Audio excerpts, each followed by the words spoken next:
Hey, Sammys.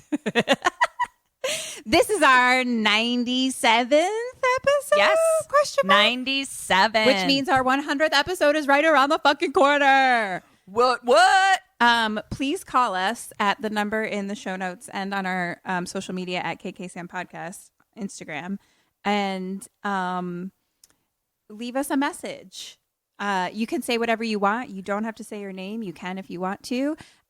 It would be great if you said a specific thing that you liked, but you also don't have to do that. And we might play it on our 100th episode, but we want to hear from you. However you'd like to share.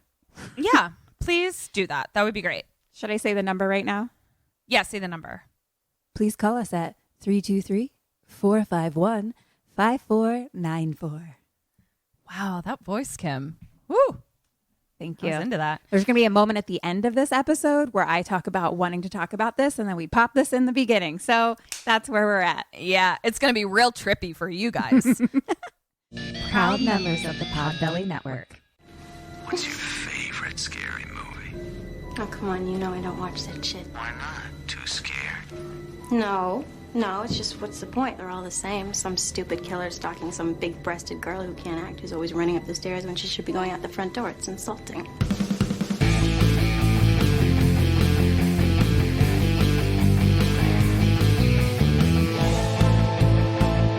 Hello. And welcome to Kim and Ket. Kim and Ket Stay Alive. Maybe. We are a horror movie comedy podcast. And we are going to tell you the entirety of a horror movie, spoilers and all. I'm going to tell it to Kim, and she is going to try to stay alive. My voice that you're hearing is Ketrin. Kim. Here's Kim. Hi. Hello. How are you, Face? Good, alive. I'm That's alive. good. How are you? About the same. Things are still weird. And, we're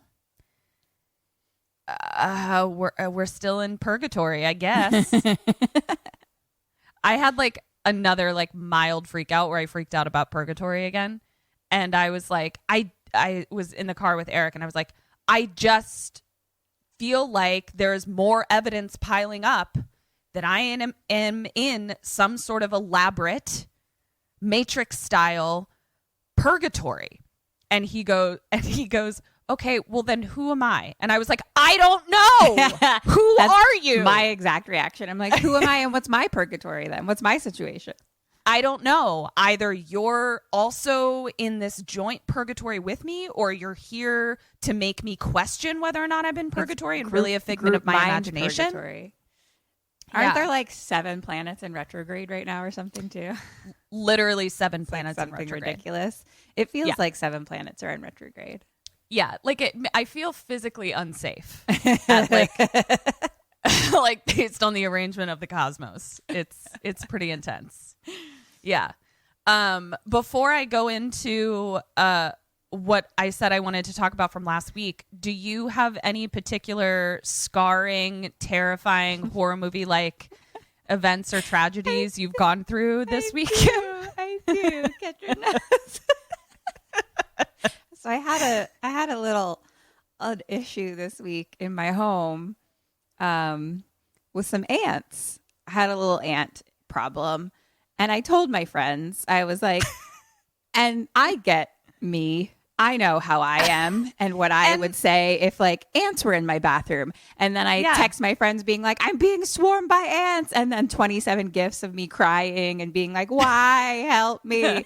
And then, my friends obviously think that I'm dramatic and that's who I am. I get it. And, so they're like, cool. There's a line of ants in your bathroom. We get it. Here's some things you can do. Katrin was like, go buy this stuff from the hardware store, even put dish soap down or whatever. Just normal shit, how to stop the little line of ants in your bathroom. Just normal, chill things to do. And then I send them a video of the ants. And everything changed. Everyone goes into capital letter texting and they're all like, fuck everything I said. Call your landlord. That's not okay. Emergency alert. It was harrowing. Harrowing. And I'm not going to lie. I felt validated because I was like, that's how I felt. That's what I thought too. But everyone else seemed to be like E's making fun of me because he's like, how do you survive horror movies if you can't fucking stand the little ants, you know? And I was just like, but it's just like, it feels like a lot of ants. It was. So what she didn't say, so you weren't clear, Kim. Here's what happened. I said swarm. You said swarm, but what you didn't say was all ants. All ants. Are in my bathroom. We would have rallied immediately. And they if are you had been everywhere. Truthful. There was no line. It was just all the ants, all the everywheres. Yeah. What did Anna call it? The Coachella of ants. They were having a grand old time at the Coachella of ants. The scary part too is like my bathroom is like in the middle of my apartment and there's no windows in it. So it's not like they were coming from outside. They were coming from like the fucking where the spout connects to the wall kind of thing, like through the pipes or something. And I was like, yeah. I also love how Jenna's mom came out in full swing because I, of course, like now, like there were a lot of ants. It was very upsetting. It was very gross, but like the ants aren't going to like kill my friend, you know, like I was like, she's going to, you know, she's going to call an exterminator. So I was trying to get Kim to say like, where are they coming from? And she was like, I ran the water because I think they're coming from there. And so I said, what if you turn the water on and nothing came out except for ants? And it was just a flow of ants. What would you do? And what would the character do? Because I thought it was funny. And then Jenna responds, Ketrin! ! Be sweet. I know. I was like, fuck you. And I was like, okay. No, I thought it was hilarious. But I was like, oh my but God, also that's not Jenna's sweet. being a mom. Yeah. But fucking hilarious. Yeah. So it was a swarm. It took me like I had to go spray them all first. And then it took me hours to clean them up. I was like sweating my balls off. And then and then I'm just on high alert at all times from that point forward because I was terrified. But then an exterminator came. But I'm still on high alert because I'm just like, because they came out of nowhere. That was the other thing. Like I kept my bathroom door closed because the air conditioner was on. And so like, you know, I just go in and pee sometimes. Normal. One time I opened the door, there was a swarm of ants. Like it was just like they were everywhere. Like it was nothing to the Coachella of ants without me even knowing that happened. So I'm like, every time I open it, I have like a mini panic attack being like, are they going to be here? I get it. I mean, they were brazen ants. They wanted to party. They were like, fuck you 2020. We're going to have Coachella no matter what. Yeah. So that was I just wanted Kim to be able to, you know, voice her thank you her feelings about it. Okay, before we get into our movie, last week I had said that I was going to save talking about my experience during all of the protests and everything that's going on because understandably we've seen this before where like there's 24/7 media coverage of something, and so like it's really part of the conversation, and then ultimately the trending goes away. That's not special to like what's going on right now. Like as evidenced by the fact we're still in an active pandemic with the numbers going up, and like the news coverage of it has like very much subsided. Yeah. So that's just how super cool Americans are. So I wanted to talk about so that we can keep it part of the conversation what my experience has been. Obviously, I had said that I couldn't go out to protests, and I think that made me and my husband feel uncomfortable because we are definitely the types of people who like to physically and vocally go on record about about where we stand on things. And in the past, we were very, proud of going to BLM protests and things like that, especially when the conversation around Black Lives Matter was, they were being compared to Antifa and violent groups and things like that. And we felt really good about being able to go to these protests and then like educate our friends and family back home, who like were only seeing news coverage of BLM and saying, actually, what you've been told about this group is untrue. And here's how we know. We've been to these events, so not being able to do that was hard for us. But the even harder thing was having to confront things about myself that were really uncomfortable. Yeah. One of the one thing I'm going to talk about, because I imagine that, some of our listeners will be able to relate to this. I was unaware that I had work to do. And the reason for that is I grew up in a very liberal Democratic family. We were not always surrounded by liberal Democratic white wealthy families. And so we were in a lot of instances the exception. And I was proud of that. And so for me, I felt like, well, what else can I do? Of course, I'm not racist. Like, of course. And I've told, conservative family members what I think about this. So, and I saw that in my parents as well, that like they are often the only Democrats in a group of people that they work with or are family members with. So I think to say to them, hey, you guys have more work to do, that's a hard conversation for me to have with someone when you know that there are people out there who are actively racist, So you're like, why do I have to do the work? There's people out there that should be doing the work. Why do I have to do it? Right. But coming to terms with how little I knew from reading books, listening to podcasts, all of the things that I was like, I want to do this because I can't be out there posting on social media that I'm at a protest, which is normally what I would do to start a conversation so that I could go, hey, I'm on record, and then come home and not do any work. Like that wasn't an option. So I really had to sit down and read uncomfortable things and confront uncomfortable things about myself. Same. Agreed. So I guess this is how I'm going on record by saying that I now know that I was taking a shortcut and I also have work to do and I'm pledging to do that work.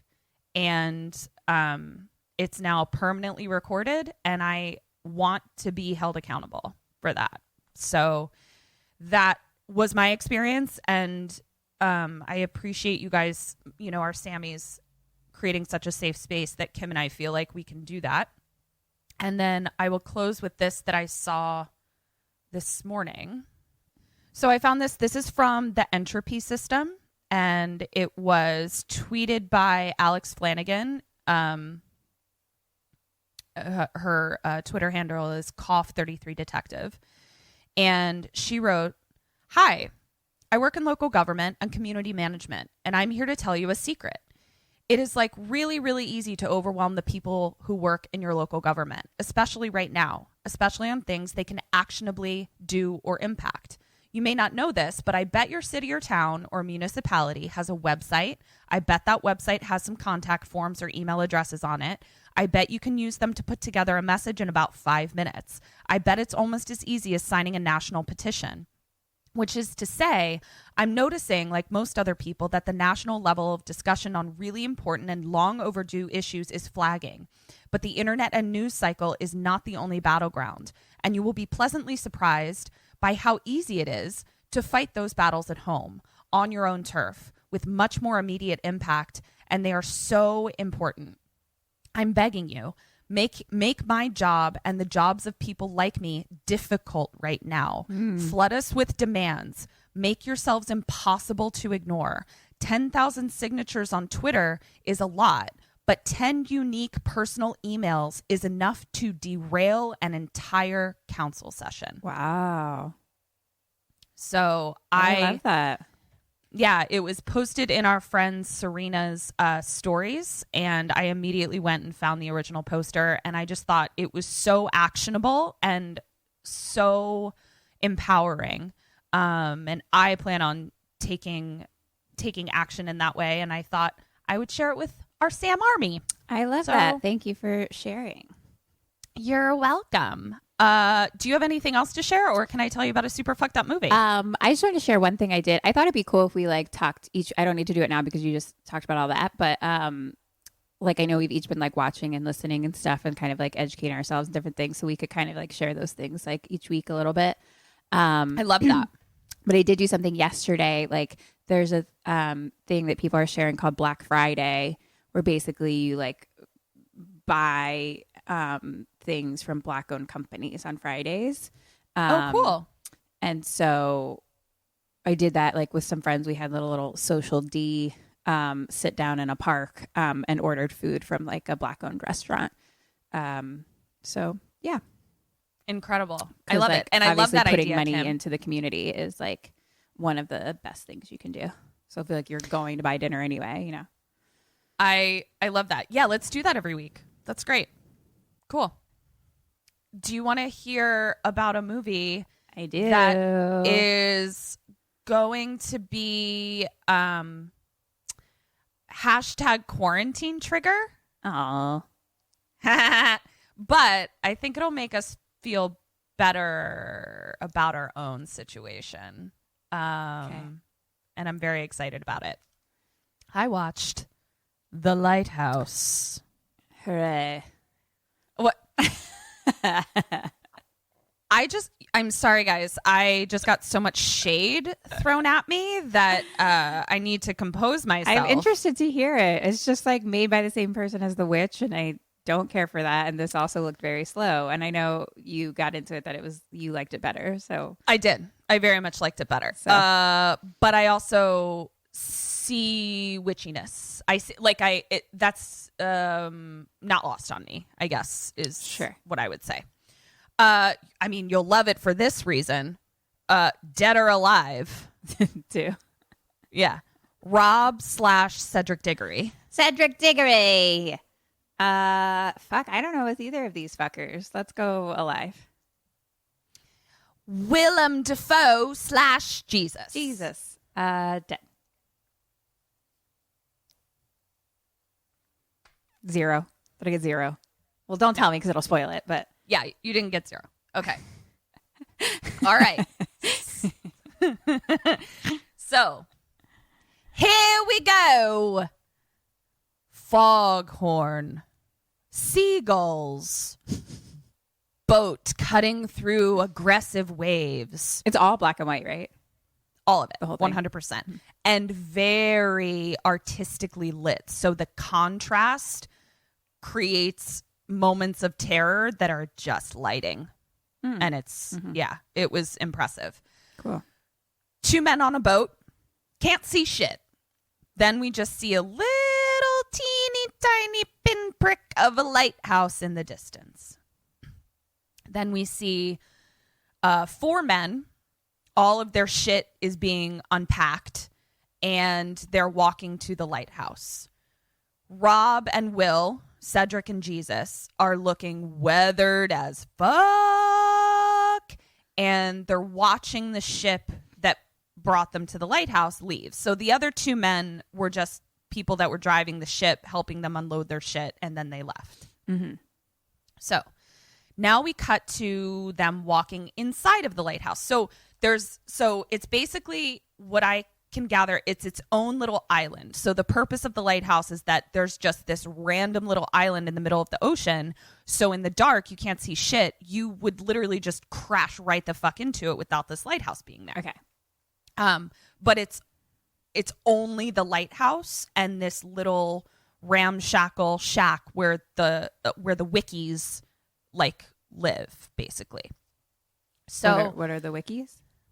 they are, I learned this in the film, they're the people that man the lighthouse. Wickies, like a wick.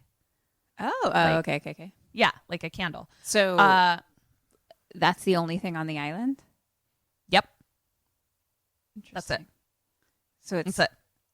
it's just to be like, hey, there's a piece of rock here, so watch out.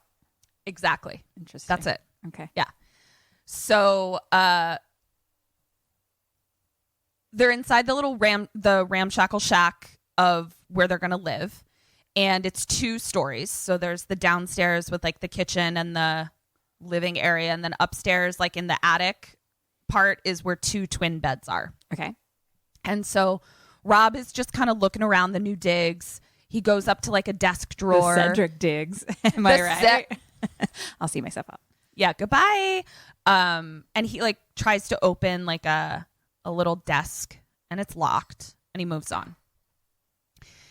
He then goes upstairs to the bedroom and it's 2 twin beds just like next to each other, like a fucking college dorm. And we see that Jesus was standing behind a pillar. So there's like a pillar between the 2 beds and Cedric Diggory is looking at the 2 beds and there's a pillar right in the center of it. And then we see Jesus just bend over to like take off his pants. Mm-hmm. And we're like, oh, someone was standing there. Okay. And then he farts. Okay. And Cedric Diggory is just like, okay, like here's where I live now. So Jesus just like whistles, walks away, just like walks past Rob. And does it seem like they already know each other or they're like new? They're new. Okay. Yeah. But it's definitely that like Rob is the new one. Willem Dafoe has done this before. Okay. So Rob is sitting on the bed smoking and he's just kind of like sitting there staring and he notices that like there's a little tear in his mattress and he kind of like puts his hand into it and sees that it's like a hole in his mattress that somebody had cut. And he pulls out this little wooden mermaid, like talisman, like this little doll from inside the mattress. And he just like puts it in his pocket. Mm-hmm.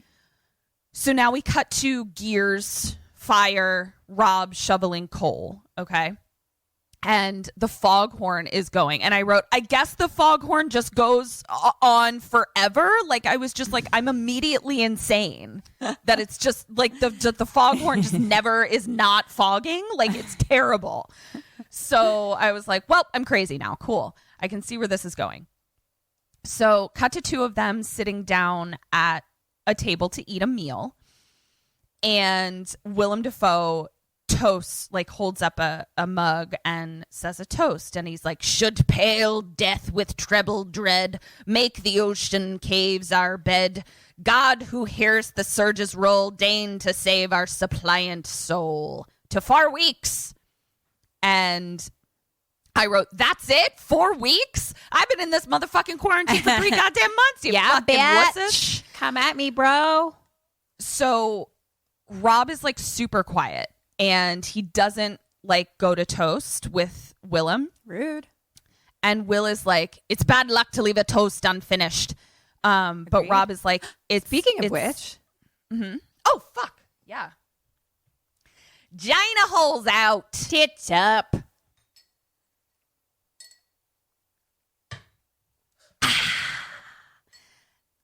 There she blows. Okay. So Rob doesn't take a drink. Will says it's bad luck to not do it. Rob then is like, but it's not allowed. Like it's in the manual. It says we're not allowed to drink. And Willem is like, didn't know you read. What else is in the manual is what I do. No, wait, let me take that back. Didn't know you read. What else is in the manual is that you do what I say. And so Rob gets up and he goes over to the cistern that like water comes out of, and he pours himself a drink of water, and he comes back over, and he like begrudgingly holds up his cup to cheers, takes a sip of the water, and like spits it out. Like it's like, "Bleh!" And Willem starts laughing, and he's like, that's another one of your jobs, is to clean the cistern. And he's like, basically like all you're gonna do is just like all the gross manual labor and shit. Yeah. And Rob is like, so when do I get to tend the light? Like, when do I get to go up to like the top of the lighthouse? And Will gets super serious and is like, I tend the light. And Rob is like, well, yeah, I know, but like it's alternating shifts. Like that's also in the manual. And Will is like, nope, you're just going to do all the dog shit tasks that I don't want to do, and the light is mine. Like he's just like, no questions asked. Yeah. Yeah. So Rob is like, well, fuck. So now we cut to him shoveling more coal, and it's really getting to him. So the way that it's shot is like very visual in that it's just showing us the monotony and the passage of time and how it's just the two of them. So sounds great. Sounds like, at least like they don't even have Netflix. Like they don't have, do they live? they don't have like anything, Kim. Like seriously, like they can't call out for food. Like they can't do any of it. They don't even like, no Postmates, nothing. No 90 Day Fiance? How can No one 90 live? No 90 Day Fiance, for real. So the camera then pans up through the lighthouse. So like the coal is like kind of what keeps the light up at the top moving, I would assume. Okay. And the camera then pans up through the lighthouse. So like the spiral of stairs up to the very, very tippy top where the light is. And it goes up, and Willem is up there, and he's just shirtless, leaning up against the wall, looking haggard and drunk and just fucking balls to the wall. And he like toasts the light. Shit. And just calls it his beauty. Right. Fair. And I'm like, you just fucked that light, didn't you? Get it, son. Yeah, that's what happens. Gotta do what you gotta do in quarantine. Yeah, you gotta fuck lights. Been there. No, I haven't. I haven't fucked any lights, you guys. Owies. Get electrocuted. Yeah. Also, I was thinking like a light bulb, you stick it up there and then it breaks. Ow. Yeah. No, thank you. Sorry to make it weird. So we cut to Rob. That's not even in the movie. I just wanted to make it weird, I guess. So I'm thinking of all the other things I could fuck that wouldn't break inside my vagina. Oh, like what else? I don't know. Like part of a light? I guess you could. Are we only sticking with lights is what I'm asking? Or I wasn't sure. I was spreading out. I was like, now that we've gone to inanimate objects in general, there's lots of things we could fuck. Okay. My quarantine is suddenly opened up.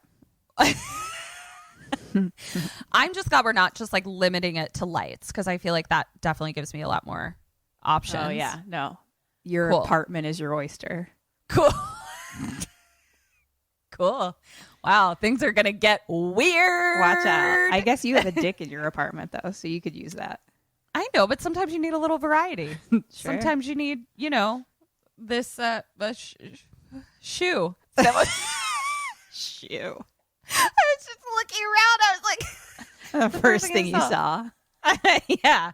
This Okay. shoe. Well, let us know how that goes. Okay, so Ketron divorces Eric for a shoe. for a shoe. That's an actual thing. I know. People who fall in love with inanimate objects. There's a woman out there who's married to the Eiffel Tower. I was just going to tell you the same story. Well, good job, us. Great. Glad we're the same brain. Cool. Cool. We're going to fucking run out of stories because we just have the same. We just tell each other. Man. No, it's my turn to tell you the story about the lady married to the Eiffel Tower. You told it to me last time. It's going to be us in our 90s. It's going to be great.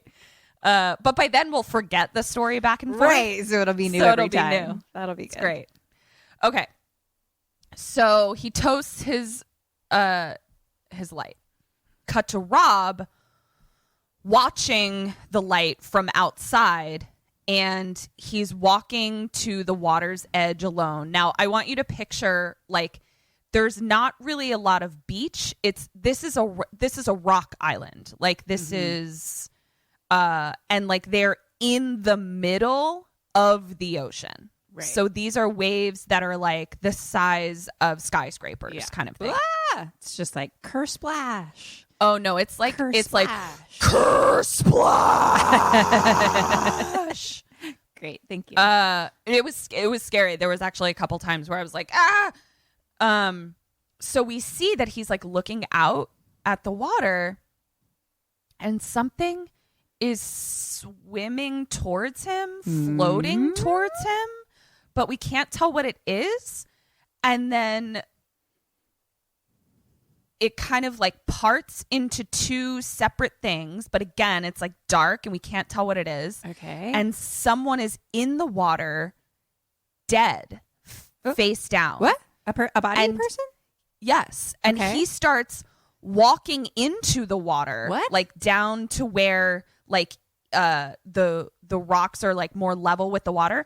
And he starts walking in and he starts getting up to his chest, his face, and now he's like underwater and there are whale noises underneath the water, and we see something like swimming towards him, a person, and then all of a sudden he wakes up. Oh, okay. And he wakes up to Willem throwing water at him, like telling him that he like needs to go tend to the cistern. Okay. So Will then, and then Willem like goes back to bed.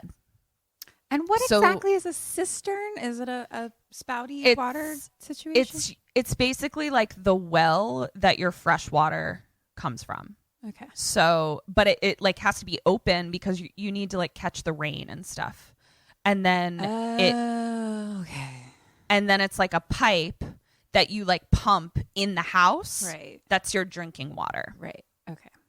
So, but you have to like tend to it because it's like it's open air. So like you have to make sure that it's like clean and shit. Right. So cut to Rob carrying something like super heavy, like a big bag of something out of a shed. And he like opens the cistern and it like smells really bad. And like the camera, like we see it from like below of him like dumping something into the cistern. I imagine it's something that like cleans it in some way because it just looks like sand almost, but it's probably like, you know, a cleaning agent of some kind to make it drinkable, potable. Okay. We cut to him climbing a ladder with something heavy, and he's like replacing old shingles on the roof now. So like he's on the roof and he like kind of takes one of the shingles off to like replace it, but it leaves a hole that he can like see down into their bedroom. And he looks down and he sees Willem fucking a hole in his mattress. Oh, well. And I was like, Figured it out. That's what the holes are for. Figured it out. Better. Pretty smart. He's like, fuck that light. Fuck that mattress. Who's next? What's next? Hey, Mr. Shoe, how you doing? Okay. So cut to anytime that I say cut to him doing any kind of manual labor, I'm always talking about Cedric Diggory, Rob. Sure. Like, sure. always. So cut to him shoveling coal into a wheelbarrow. Jesus is just fucking shit. Literally. And Cedric Diggory's doing all the work. Literally. That's it. So he's wheeling the wheelbarrow somewhere, but like the ground is rocks. So like I literally can't think of anything worse than trying to like get a wheelbarrow from point A to point B that's full of coal over just craggy rocks. Like this is my nightmare. I would have just swan dove into the ocean. This Moment is one. the worst thing for you out of all This the is things we've all- talked about. Yeah, this is it. like I'm out. Good I'm to know. done. Good Yeah. to know how to really get Ketrin. Yeah. Just a wheelbarrow over scraggly rock. It's excruciating. It's terrible. It is actual Dante's Inferno punishment. Fascinating. Well, that's how you know you're in true purgatory, I guess. Good call, Kim. Good call. Mm-hmm. I'm going to be on the lookout for wheelbarrows. And then I'll know. All right. So I wrote, all his work just looks hard and bad. No, I don't want to do it. Yeah. I wrote, all his work just looks hard and bad while Will fucks a mattress. That's his life. That's what you get with experience. Yeah. You get to fuck mattresses. Like, I've been doing this fucking forever, dude. Meet my wife. Mattress.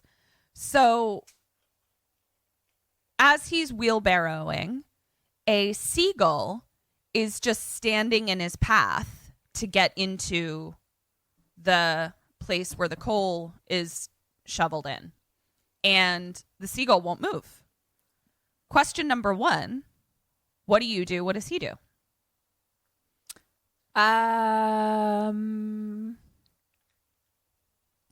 I think he probably just keeps going until it eventually, like, you know, he just keeps going.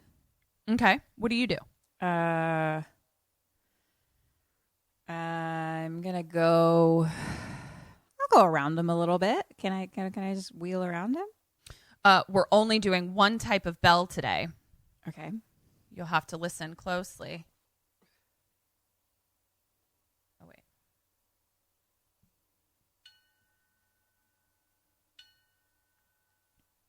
Is that a double ding? Oh, no, it was only a single ding. Why'd But you do it it's a three ship times? A ship bell. I know, because I couldn't tell if you could hear it. I can hear that's it, a bitch. Okay, great. That's a single ding, a single ship's bell ding. Okay. I thought it was So- going to be a foghorn. I thought I had a foghorn. I'm so bummed. I thought I had a foghorn, but ship bell is just as well. Okay. So seagull is blocking Rob's way and it won't move. So he takes a piece of coal and he just kind of throws it towards the bird to get it to fly away. Rob looks back up at the lighthouse and hears the foghorn and goes into the shed of where he shovels coal.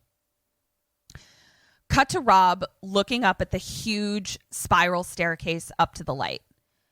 And he is basically carrying a keg because it's literally like a barrel that looks exactly like a keg. Mm-hmm. He gets up to the top and he's carrying it up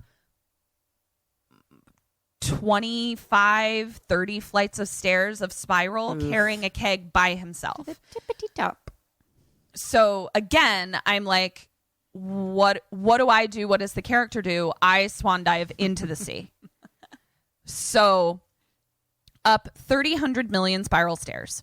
And then I wrote, oh, maybe it's a keg of lamp oil. Yeah. That's what it is. So he makes it to the top. And then he sees that there's like a ladder up to like where the actual light is going around. Mm-hmm. And he goes to climb it and out pops Willem's head from where he is at the light being like, don't go up. Oh no, comes up from the spiral. And he's like, don't go up there. And then he hands him what looks like a watering can kind of thing, like what you would give to the Tin Man. But like bigger. You know, when the Tin Man had to like oil his joints. It's a little oil can. Yeah, but it's like bigger. Okay. So an oil can. Yes. That's what I said. No, you said An watering oil can, bitch. Oh. I was thinking she's watering the flowers can. And then you said the Tin Man. And I was like, well, those are two different cans. But okay. You know what? You're right. It's an oil. An oil can. Thank you. And so he's like, got it. He's like, he hands it to me and he's like, use this next time. Also, you can take that back down. Oh, so basically, no. Yeah. So he's Fuck like, you. You're a fucking idiot. You brought the whole keg up. And I'm like, maybe you didn't fucking tell him where the oil can was. You said you got to take oil up to the light. This wasn't in the handbook. Yeah. And I'm like, why don't you fucking help him take it back down, you piece of shit? So he is like, use this next time or you're going to blow the whole place up. And Will then goes up to the tippy top with his girlfriend, the light, and he locks it behind him. And then he like pokes his head back down. And he's like, by the way, do your shit faster. You a dullard. And Cedric Diggory is like, no, sir. And he's like, fooled me. And then Rob is just like, fuck you fucking piece of fuck. I fucking hate you. But I just wrote, Rob is stupid hot. Like, he's stupid hot. Yeah, there's like fair. the contrast of the black and white on his sweaty muscles. Mm-hmm. It was Here for it. I mean, shoe vibes for sure. Right. Ooh, watch out. So cut to them drinking again at dinner time. Will does the same toast. Rob looks annoyed at having to toast. Still gross, like drinks the gross water. And Will wants to like talk, like get to know him. And Rob is like, I'm not really into talking. So Will starts spouting about a story. And it's an old sea story about a mutiny on a boat that he was on and the importance of drinking when you're out at sea. Oh. Because when the work stops, when like eventually you're done, you don't have any work left to do. Mm-hmm. That's when the doldrums hit, and the doldrums turn men evil. Ooh. And he says, drink keeps them happy. Drink keeps them. And Rob chimes in, stupid. And it's like that awkward silence where we're like, is he going to laugh or is he going to shoot him? Which way is it going to go? Will laughs. And he's clearly appreciative that like he got Rob to be a little cheeky. Right. So at Love this a cheeky point, mate. he pours more drink and Rob asks him why his last keeper left, the guy who works with him. And he says he went mad. He started raving about mermaids and sirens and bad omens and the like. He believed the light was enchanted and that Saint Elmo had cast the light and there was salvation in the light. So he's like, he went Looney Tunes banana. Uh-oh. Then he tells him, he's like, I saw you spatting with that seagull. Like, I watched you have a standoff with the seagull. And he's like, you need to leave them be because it's bad luck to kill a seabird. And Rob is like, more tall tales. And Will like fucking reaches across the table and slaps him. Oh. And he's like, it's bad luck to kill a seabird. And Rob is like shaking, like, what the fuck?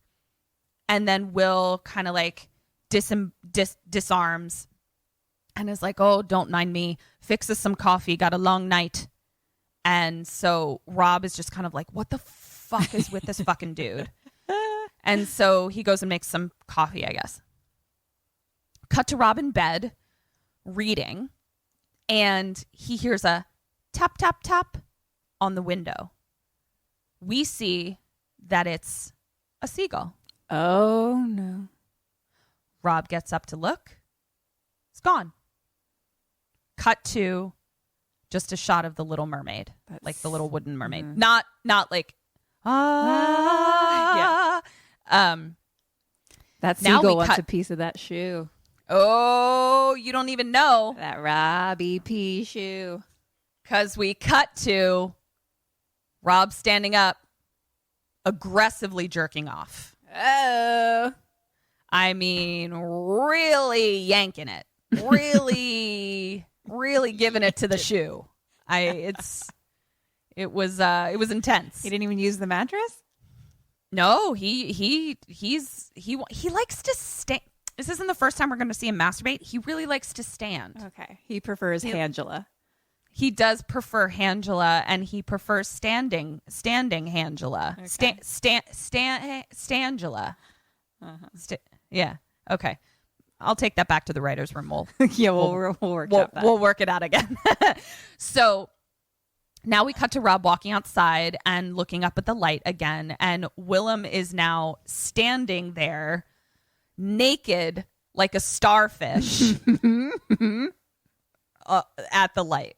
great. And Rob is just like, what the fuck is my life? Like, Are what we is seeing- happening? Are we seeing dicks in this? No dicks. Okay. No dicks. But it's dark. Yeah, but no dicks. I was Okay. disappointed.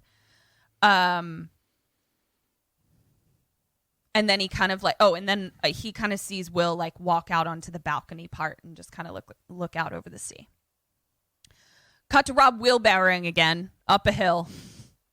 Cut to Rob doing some sort of terrible menial task, and then Will like kind of pops his head up and is like, "You've been neglecting your duties."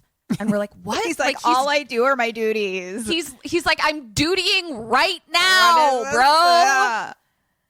So cut to them down in like the living area, like the living room dining area of their little house. And Will is like pointing at a part of the floor in their quarters being like, "You didn't clean it." And Rob is like, "I fucking cleaned it. Like, I cleaned it hard, but this place is a fucking shack. And so it's hard to get it like spotless. Okay, bro. But like, I fucking cleaned it."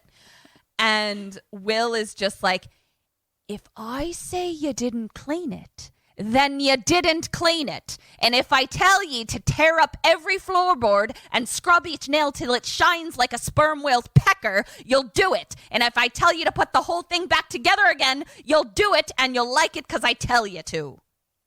And if you don't like it, I'll dock your wages." Yeesh.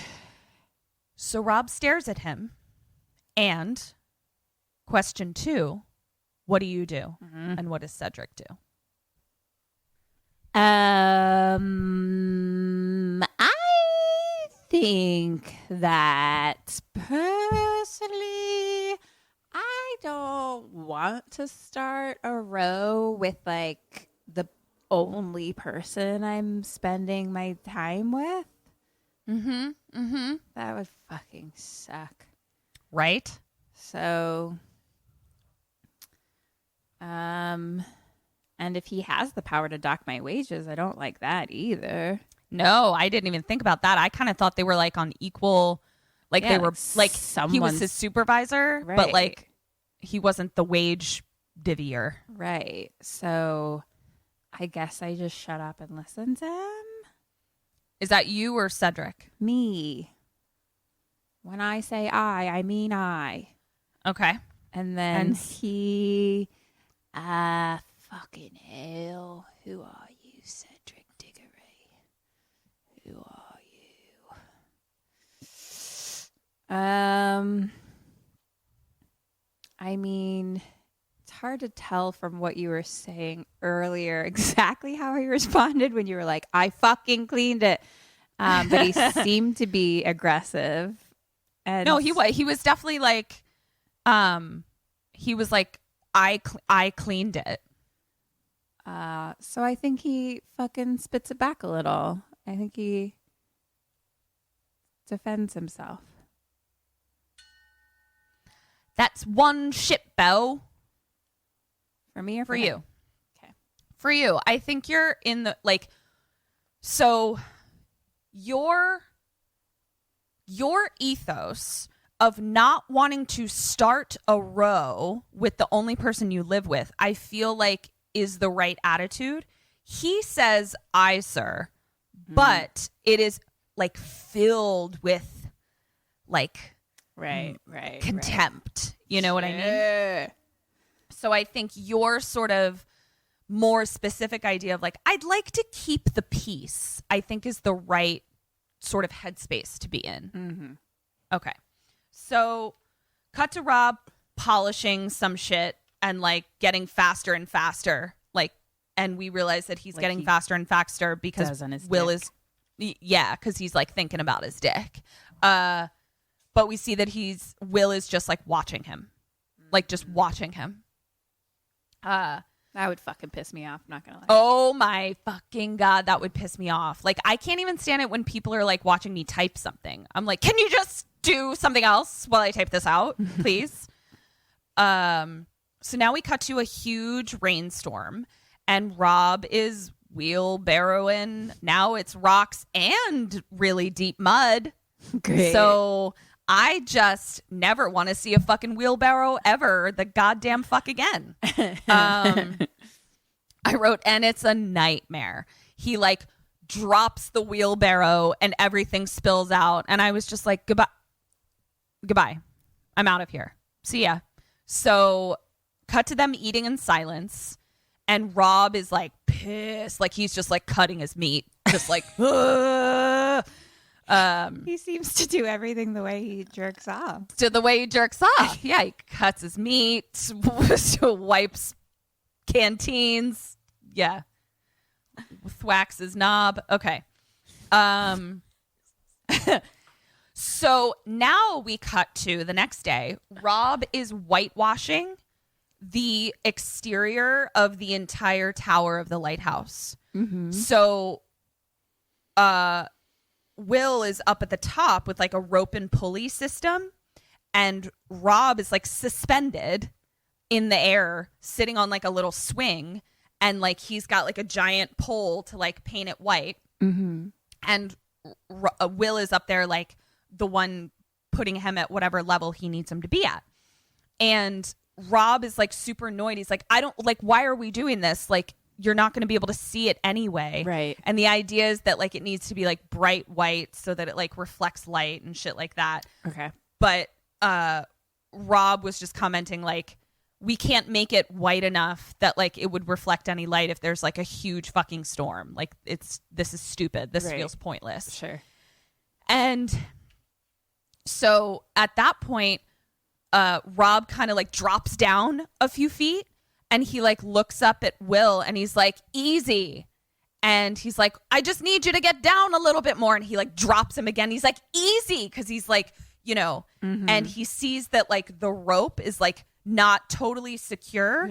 And Will is like, and Will just keeps being up at the top being like, keep still, it's not sturdy. And Rob is like, I am keeping still. And then the whole fucking thing drops and the rope breaks and he just falls kersplat on the rocks. Ouch. Ker fucking splat. Cut to him coming to on the ground, waking up. And he wakes up to a seagull standing on his leg, pecking at his leg. Oh, no. And the bird will not get the fuck off of him. So he hits the bird and it flies away. Cut to Will now in glasses, like writing something. And we see that he's sitting at that locked desk from before. And he's basically like, we realize he's writing his log of like day, whatever the fuck. Right. This fucking guy did this fucking shit and I fucked a light. So he then puts the book away, locks the desk back up. Cut to Rob now making Will a drink. And like Rob is now like partaking in the drink because he realizes like the water just like tastes really fucking bad. Yeah, dude. Fair. Whew, yeah. And he's like these last 2 weeks, I'd like you to not call me lad, but call me Winslow. My name is Ephraim Winslow. And Will kind of agrees, like chuckles and is like, okay. And he's like, so what brought you to this rock, lad? Like such a pretty lad to this rock. And Rob's like, again, it's fucking Winslow, please. And Willem is like, right, Winslow. And we learn that what Cedric used to do was he used to work in timber in Canada. And he's like telling him all about like the different kinds of trees and things like that. And he says, but I've had enough of trees. And Willem is like, yeah, I don't blame you. And he says, so why did you leave? And Rob says, the work Will says the work is too hard. The sea is the only place for me. So he's like, I get why you left the forest and came to the sea. And I'm like, yeah, if my only job was to fuck a light, like, yeah, I'd choose that over. But this feels like a lateral move for Rob. So we learn that he misses being at sea, that Will misses being at sea, but he can't be out on a boat anymore because of his bum leg. So like now he's a wickie. And he says that he used to be married for 13 years, but he was away so much at sea that she never forgave him. Mm-hmm. And I'm like, yeah. And like he had kids and stuff. So he asks why would a timberman choose to become a wickie? And Rob is like, well, after I left my dad, I've worked like every job, but I just can't find one that I like. And he's like, there's nothing wrong with starting fresh. Like he kind of gets defensive. Okay. And he's like, so I saw an ad for tending a lighthouse and it earns $630 to $1,000 a year, which is whoa, big money. And I'm just like, God, like, what? I hate money. No, I don't. I don't hate money. I don't hate money. I love money. I love money. I have lots of it. I am abundant and rich. I love money and money loves me. So Rob is like, I'll fucking take it. Like I'll go tend to fucking light. And he's like, I'm going to save up and I'm going to build my own house and blah, blah, blah. And then Will is like, boring. What a fucking dick. He's such a fucking asshole. And Rob is like, you asked, you piece of shit. So now we cut to them like smoking, little after dinner smoke. Will is sitting in a rocking chair knitting. And I'm like, you do? I'm like, you do you, girl. Like, I love this. So Rob asks him, he's like, why is it bad to kill seagulls or seabirds? And Will says, it's the souls of dead sailors. Oh. So Will asks, he's like, do you pray? And Rob says, not as much as I would like, but like I am God-fearing. Like, so I do, I believe in God. Yeah. Cut to just a shot of like the light turning and Rob just watching it, just watching the light turn. Cut to Day doing another fucking awful job. I was just like, another job. Cut to him doing another terrible job. This looks awful. So cut to him coming in and Will is like closing up his correspondence desk as Rob comes in. And we see Will like walking, and then we cut to Will walking up the spiral stairs, walking up the ladder into the light and just like locking himself in. So it's like basically Rob comes in from doing all the shit work and Will at that point goes up to tend the light. To fuck the light. Got it. Yeah, to fuck the light. So cut to nighttime. Rob is in his bed and he's just like tossing and turning in bed and can't fall asleep. And he's just like, shit. So now we cut to him walking up the stairs, the spiral stairs, because he can't sleep, in a wife respecter and suspenders, which looked mwah, I bet it did. Oh, just perfecto. Like a fucking newly shined shoe. Ooh, he looked like a pair of shoes, let me tell you. Woo-hoo. So he goes up to the top and he hears Will through the grate just like babbling, just speaking incoherently.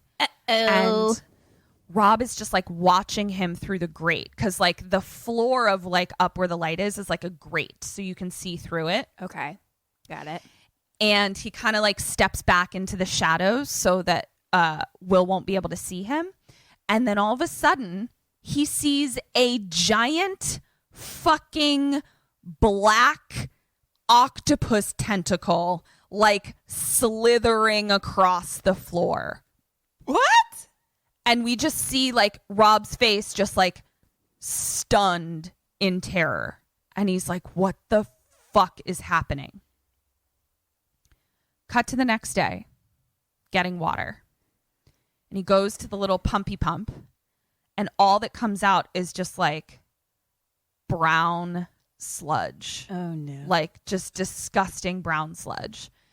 And so he looks out the window and he walks outside and he walks over to the water cistern.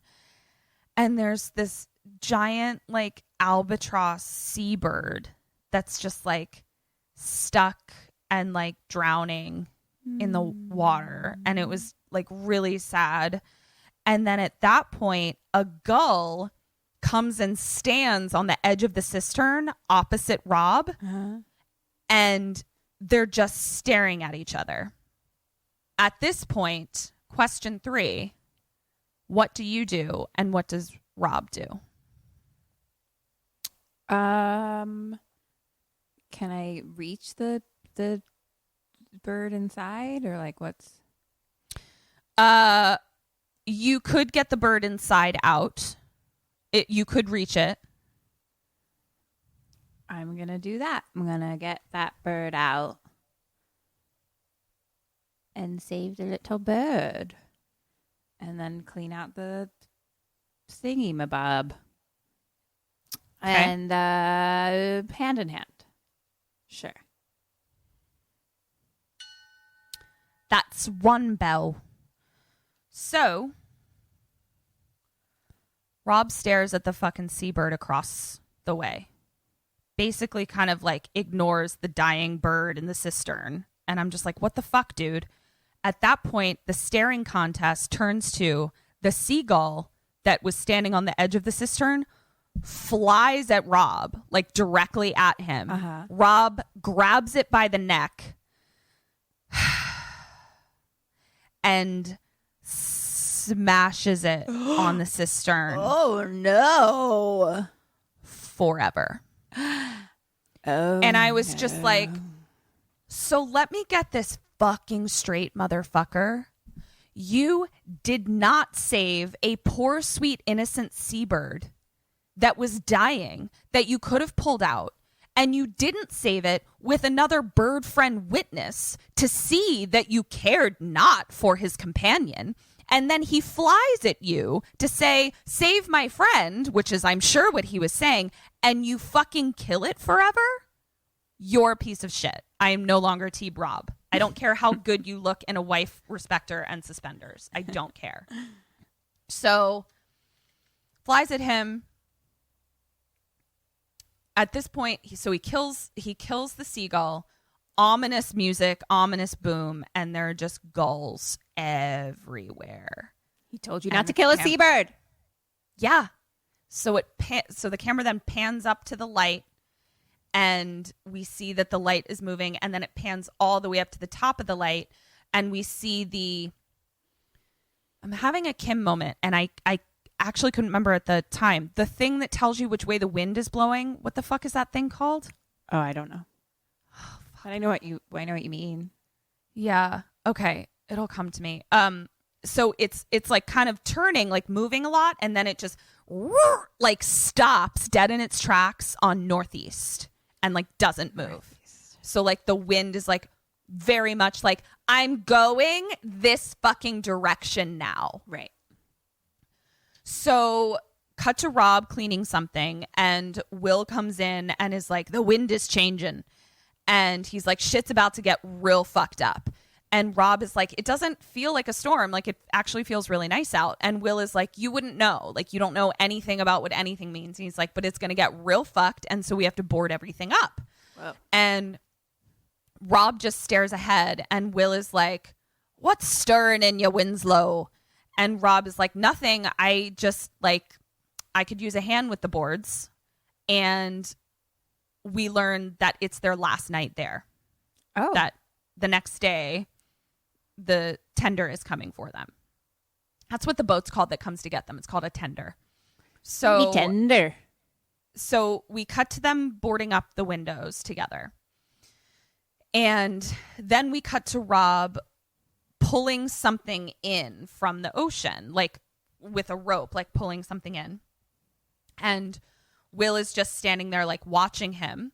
And we see that it's a lobster cage. Mm-hmm. And Will is like, oh, that's a beaut. And he opens it up and it's like a lobster in there. So since it's the last night, Rob is convinced to like, I guess this is the first time he actually takes a drink. So he's convinced to take a drink now. So up to this point, he's only been drinking water. But it's unclear because it's like, it's all black and white and they're only drinking out of the one type of cup. So it's like not quite clear. But he says, like, he's like, we can have a drink tonight. And Will is like, it's the last night. No inspector is ever going to be mad at us for like getting drunk on the last night we're here. So now we cut to them singing like drinking songs, just like around the table. It reminded me of that scene in Jaws where they like, show me the way to go home. I'm tired and I want to go to bed. Yeah. So cut to Will telling Rob like a dirty story in a rocking chair about like some girl he liked to fuck and never got over. And he's like, and that's how I broke me leg. And he's like, it had to be mended by Catholic nuns. Like he was just like, I had to stay in this like fucking convent because my leg was all busted up. And they're laughing and stuff. And Will is like, I might even miss ya. And he's like, you'll be working the lamp in no time. Sweet. And yeah. And then Rob goes, so why haven't I worked the lamp? And this pisses Will off. And I'm also like, dude, it's your last fucking night. Like, please stop having such a boner for his girlfriend. Like, you need to chill out about this. So he gets up and Rob is like, Will gets up pissed off and Rob is like, but the manual. And they start yelling and Will is like, she's mine. And then they like are yelling back and forth. And then they like stop and laugh. And Will goes over to get another drink and asks, Rob goes over to get another drink and asks Will his name. And he's like, you never told me your name. And Will is like, it's Wake. And he's like, no, like your Christian name. Like, what's your first name? And he says, Thomas. Call me Tom. So Rob says, to my friend Tom and getting off this rock. Cut to Rob asleep on the floor, waking up, confused. He looks rough. And his pants are down around his ankles. Uh-oh. Which we know what that means. He wanted to stand and whack it. He's also in like full body long johns. Right. And he gets up like looking for water to drink. And then he like tries to go pee and he sees that the two chamber pots are just like full of poop. Just full of so much poop. No. It's just so much poop. Too much poop. It was so much poop and it was so yucky. And so we cut to him like unsteadily walking through a storm on craggy rocks with just like full to the brim chamber pots of poop. It was so yucky. It was so yucky. And he's like walking out to the jetty and he's like really trying to like stay balanced. And he finally gets there. And he throws the poop into the sea and it all blows back in his face. Saw that coming. Yeah. And he just like stands there and just like screams. Like he's just like, poop! Like he's so upset. I really hope he screamed poop. I hope he did too. In my mind he did. So cut to huge fucking storm. Huge storm. And he's like wheelbarrowing some shit to some other shit. I don't know. Cut to him shoveling. Cut to him wheelbarrowing. He looks and he sees something out on the rocks. And he runs over to it. It's a dead girl. What? On the rocks, washed ashore. And he like clears the seaweed off of her and like the camera's kind of panning down and he like cups her boob and I'm like, there was no consent. Excuse me? I'm sorry. Excuse me. That boob is not for you. Hello? You don't even know this person? She's fucking unconscious, you piece of shit. So he just kind of like cups her boob, rude, pans down to the rest of her body. Fish body! Ooh, mermaid. And then all of a sudden she sits up and she just starts laugh screaming. And it sounds like a laugh and a scream and a wail all together. Okay. And he just is like, wah! And like runs away over the rocks. And I'm like, that's what fucking happens when you touch someone's boob without their consent. Exactly. So be warned. So he is like screaming at like out of fear, but then like his scream kind of turns into her scream sort of. And he just like stands on the rock and is like screaming, and he runs away and he like busts into their little ramshackle shack, and he like can't speak like about what he saw. And Will is like, well, come on, like we got to finish cleaning up this shit before like the tender comes. And he's like, the quarters are like a mess because they were drinking all night and stuff. And he like tries to say what he saw, but like he can't get it out. So cut to them in the storm, and they're just like standing on the edge of the jetty, just looking for the boat. And they're just standing there in the storm, standing. Hello, Bo. Cut to them back inside, sitting at the table. And Rob just says, they didn't come. No. They didn't come. Poop. So much poop. That's not the last chamber pot you're gonna empty, bruh. So, cut to a huge storm. We've never seen a storm. This is what I realized watching like a sea storm. We've never seen a storm ever in our lives. It's the most terrifying fucking thing I've ever seen. Like just out in the middle of the ocean, a storm is the most terrifying thing I've ever seen.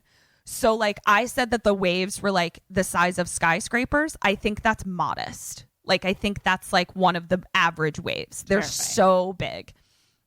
And so like shit is like clanging. Rob is like shoveling more coal because like this is the time when like the light like really has to be working. Right, sure. And so he's shirtless. It was great. Will comes in and he's like, the damps got to the provisions. And I was like, what? And it's like, oh, their food got wet. That's what he meant. Their food got wet. So cut to them walking through the storm. The foghorn is blaring. They come inside and Will is like, the storm got to the cod. We got to ration. And Rob is like, what are you talking about rationing? Like the tender is coming. He's like, it's been a day. It's fine. And Will walks up to him and says, weeks. It's been weeks. What? I've been telling you to ration for weeks when we first missed the tender weeks ago. And Rob is like, I'm sorry, what? Yep, exactly that. Yeah, exactly that. Just, I'm sorry, what? And he's like, you're fucking with me. And Will tells him, he's like, we have to ration. Like one guy got stranded here for 7 months because the storm raged out here for that long. And that's the other thing. Like storms can just like rage out in the sea for months because like there's no like, I guess it's something about, I don't know. I was about to like talk to you like I knew about how storms Tell work. me, meteorologist Ketrin. I fucking don't. You They can just rage out postmortem there it. forever. I couldn't even bullshit it well enough to like make you think I knew what I was talking about. And he holds up like a lantern and walks out, and Rob is just like super confused. So question 4, what do you do and what does Rob do? So wait, where is he? He's in their little ramshackle shack. And with Will. With Will, but Will just walked back out to be like, you know, I don't know, go tend the light. Fuck his girlfriend, whatever. I guess what I'm saying is like, you were just told that you thought a day had passed, and the single person you're with has said it's been weeks that have passed. Right. I don't know. I mean, check my brain because what the fuck's happening? Hey, is this thing on? Hello?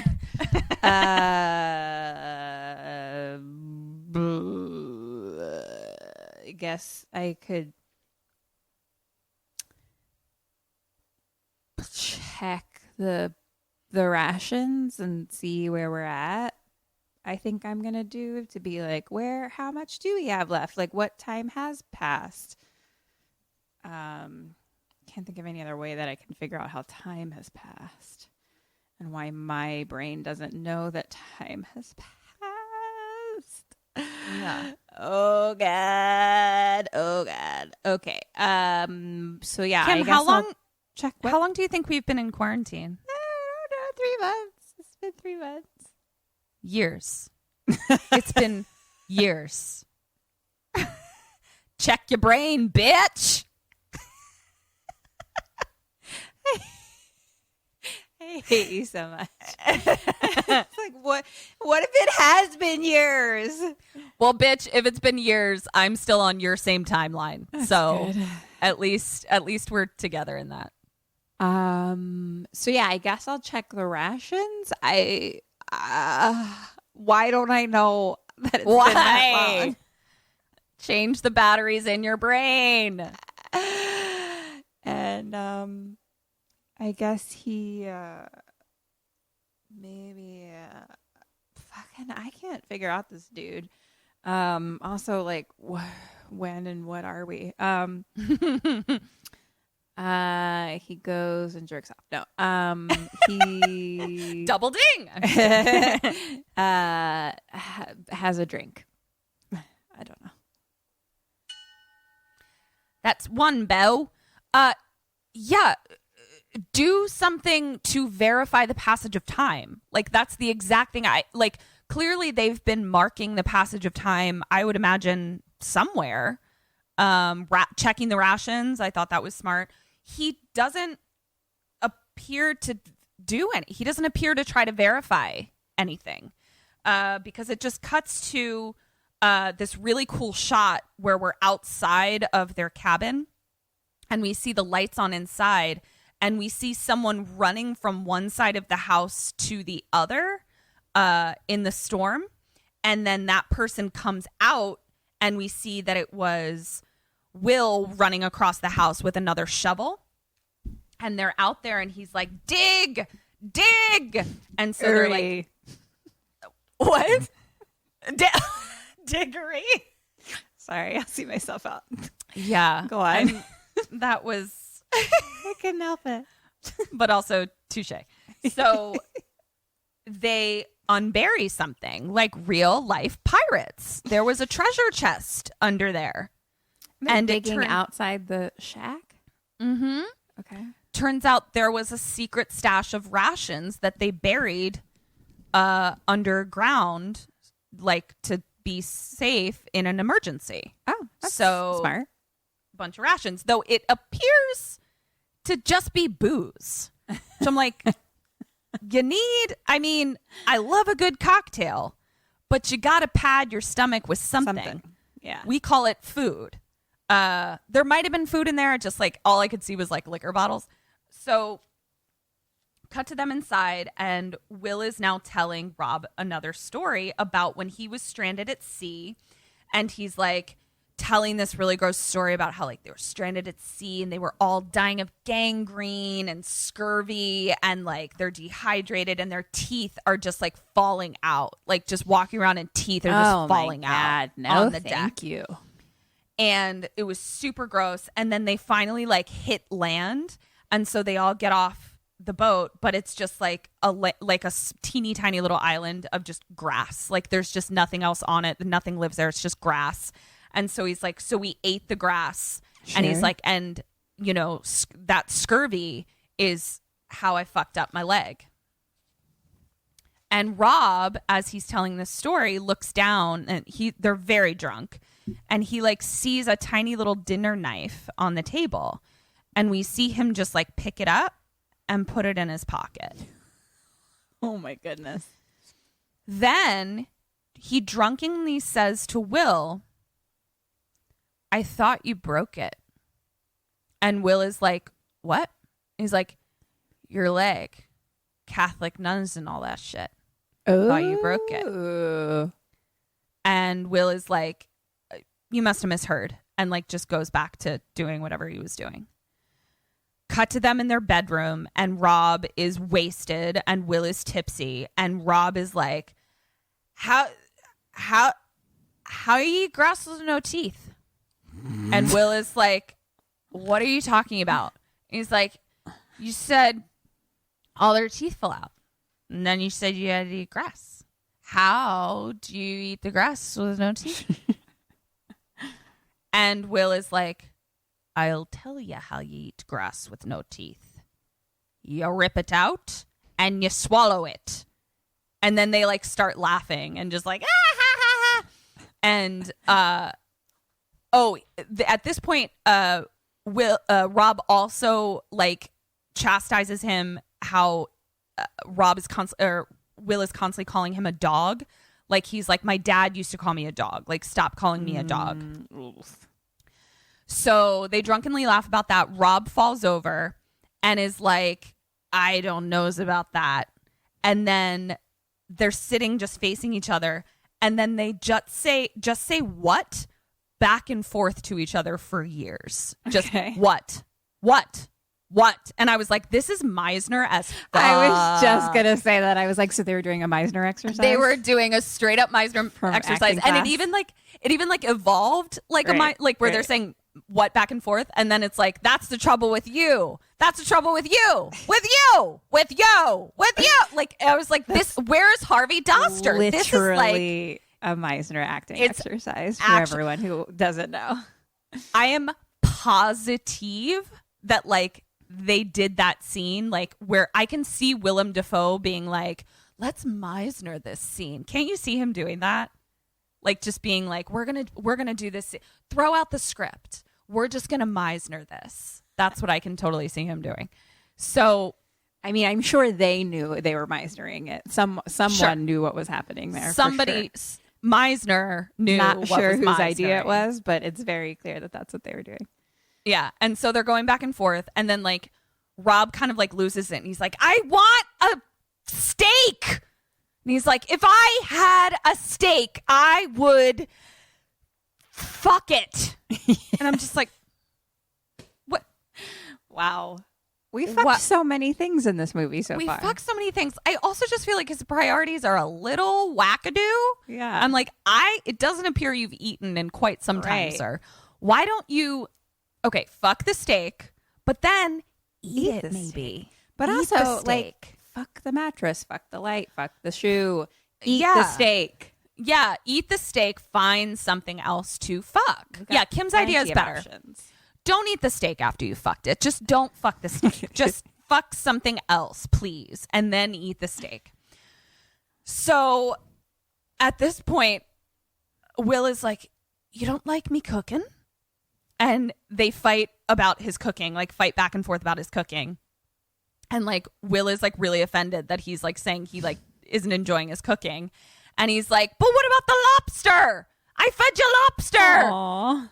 And Rob is like, I don't have to say that I like your cooking. Like, this is ridiculous. So then fucking Willem Dafoe stands up. This is what I'm talking about, where like they just use lighting.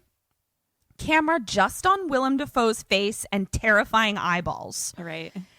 And he starts like calling the god Neptune. And I was just like, I think this bitch is friends with Neptune. I think Neptune is about to come up in this piece.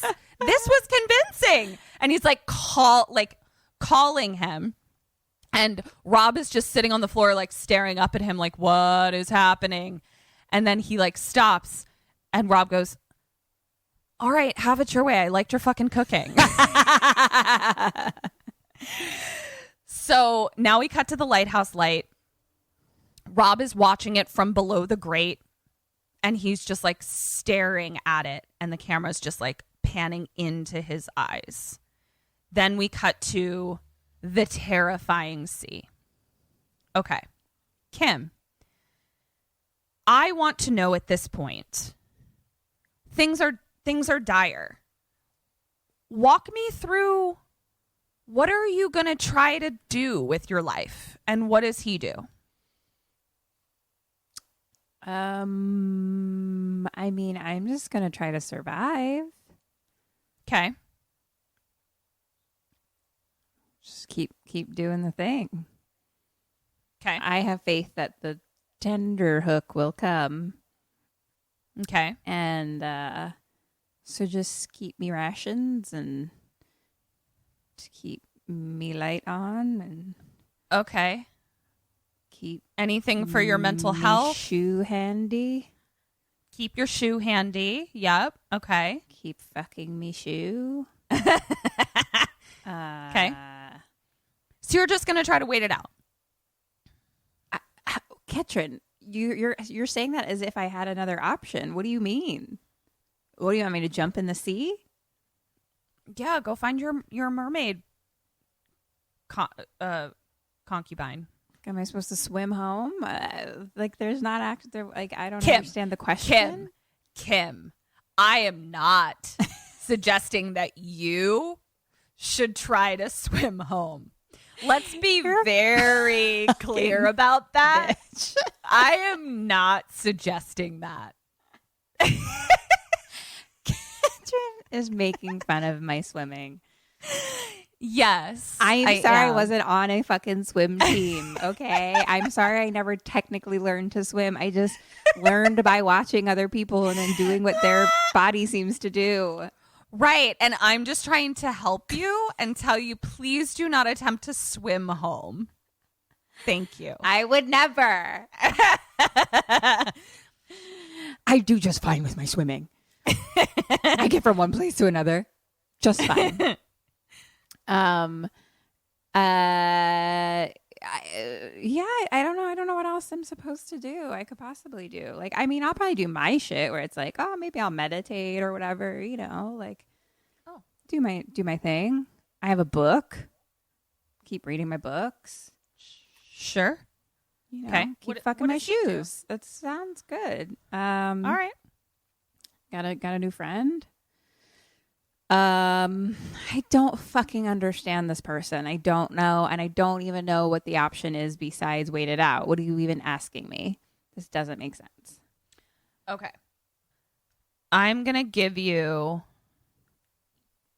half a point for both. Because keeping your mental health about ye is smart. I think that is something that Cedric apparently is neglecting. He does not try to swim home. So in that sense, he does try to wait it out. But he decides he needs to investigate some things. He needs to get more information. So while Will is asleep, he goes and he tries to pick the lock up at the light, like to get into where the grate is. Mm-hmm. It doesn't work. Whatever he's using like breaks off. He then tries to pick the lock of the desk where the captain's log is. Okay. To try to gauge like what's being written in here. Am I crazy? Is he crazy? What's going on? He picks the lock. It opens. It's empty. There's nothing in it. So he goes upstairs and we hear Will is like asleep, snoring on the bed. And Rob is sneaking in. And we see that like that Will has keys like right next to him, and his captain's log is like open on his chest across him. Okay. And Rob is trying to like get in without waking him up, and like is reaching across to get the keys, and then stops. And he takes the knife out of his pocket, and he's holding it over him, and Will wakes up. And the camera is just on his single eye, just like staring at him. And he's like, queer way to wear your shoes. Because he's like holding them like on your he's not dick? wearing shoes. On your dick. Right. Yeah, he's got like a shoe on his dick. And he's like, weird. So he had taken them off to like walk quietly. And Rob says, I didn't want to wake you. So Will like is unfazed. Like he doesn't care. He just like rolls over, farts, and he's like, get back to work. Like he's completely unfazed, which really pisses Rob off. Mm-hmm. So Rob is just like not even human anymore. Like he just is standing over him and he's been away from people. Oh, that's what it was. Rob is standing over him as Will is like falling back asleep. And he's just like, you're not even human anymore. Like you've been away from people so long, you're only tolerable when you're drunk.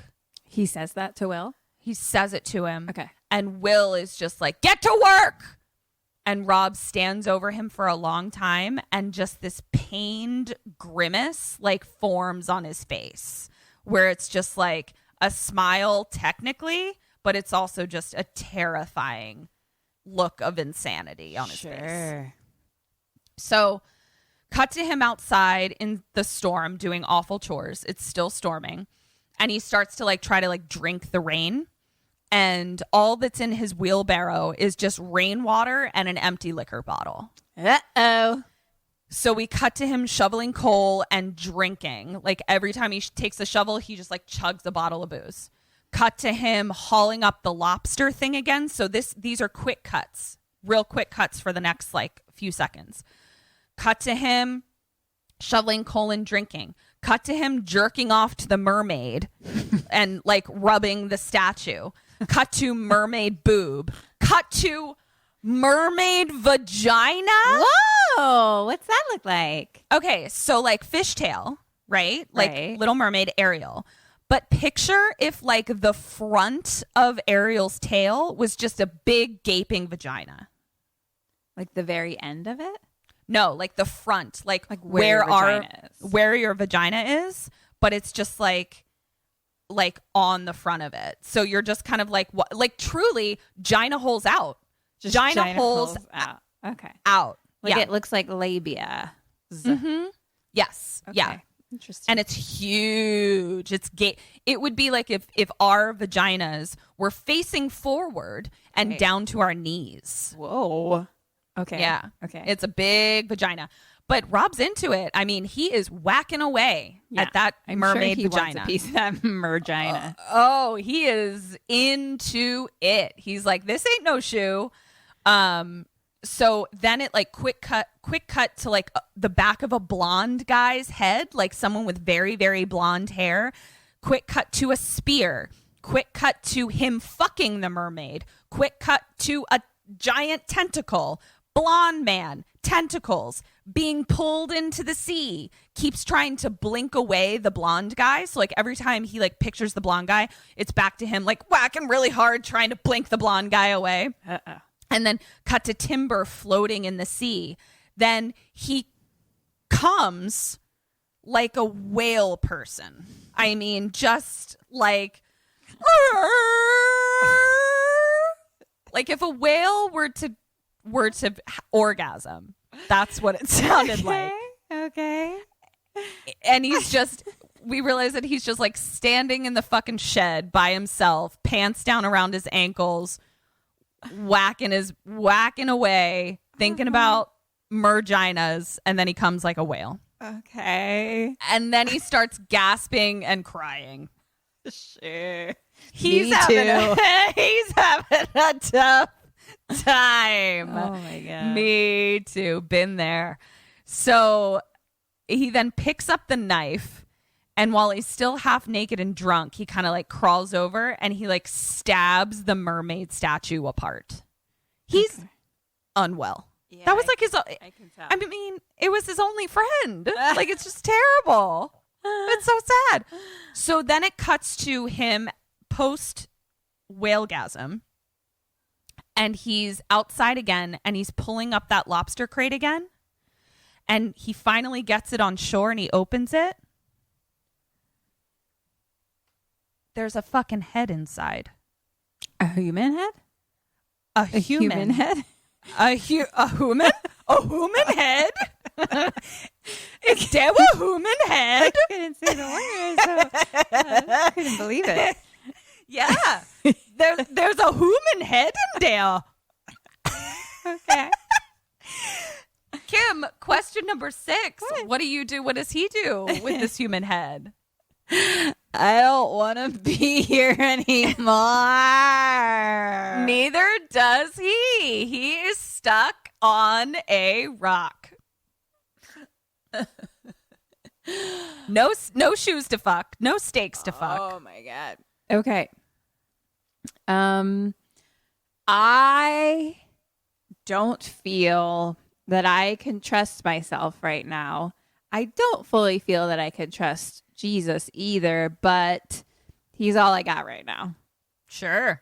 So I am going to bring my human head caged to my friend Willem Dafoe and be like, hey, look at this. Look at this head. Got it. Is this or is this a lobster? Is this or is this? Yeah. What does Cedric Rob do? I have not gotten a single thing that he's done ever. I can't figure this guy out. Does he fuck the head? No. He seemed like he really wanted to, though. I know. It's a whole new hole. Right? All kinds of orifices in that head. Does he know the head? It's the stranger's head. He does not know the head. He's never met this head. Okay. How do you do, sir? I think he freaks out. And I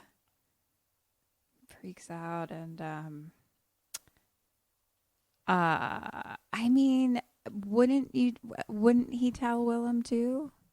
I think so. I think we both freak out and tell Willem.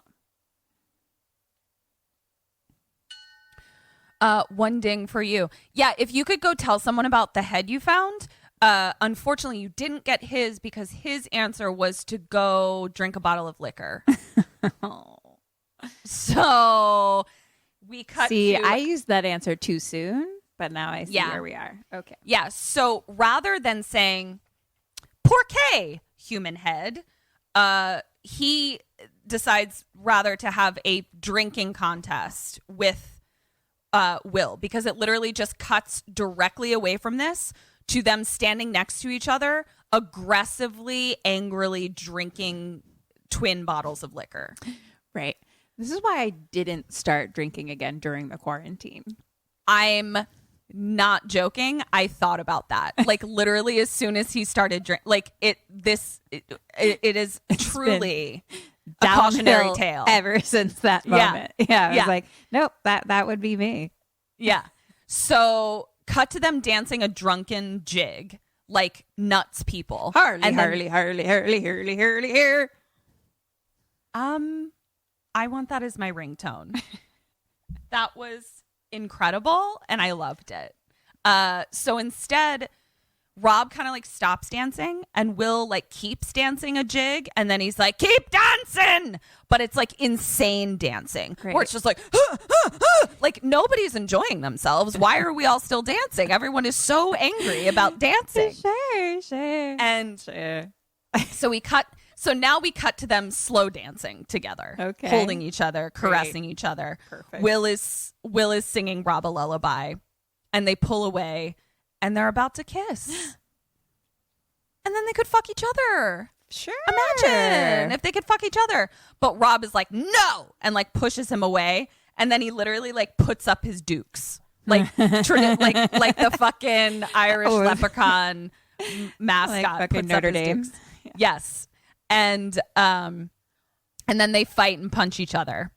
Then we cut to them laying on the ground, having punched, just like tired themselves out. Right. And drunkenly, Rob tells Jesus that he lied. And he's like, my name is actually Tommy Howard. We're both named Tom. Both named Tom. And I'm like, guys, just fuck each other. Like, this is going to be, how enjoyable would your stay be if you were quarantined with someone you were fucking? So he says to Will, he's like, can I trust you? And this is where Will is like, don't be spilling your beans to me. Don't spill your beans. Oh, yes. I remember this from the trailer. Spill your beans. Yeah. So he starts telling him about a log drive. And like a log drive where like you cut the timber and then like you have to like push them down to town or whatever it is. We learned about it in Seattle, sort of. But and he's like, and he's raging on me. This is what Rob is saying. He's like, it was a log drive and he's raging on me. And then he stops. He's like, I see what you're doing.